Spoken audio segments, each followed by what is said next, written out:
এই মুহূর্তে যে খবর দেখাবো, আরজিকর হাসপাতালে তদন্তে এলেন সিবিআই আধিকারিকরা। আপনারা দেখছেন পিবিএন বাংলা নিউজ।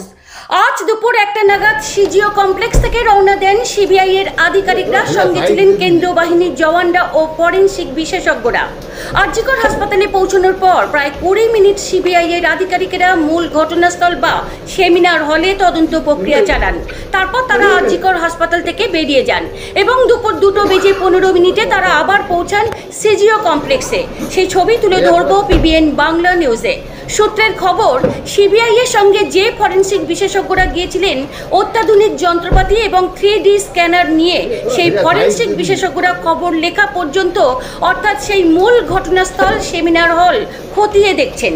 বিস্তারিত দেখুন পিবিএন বাংলা নিউজে।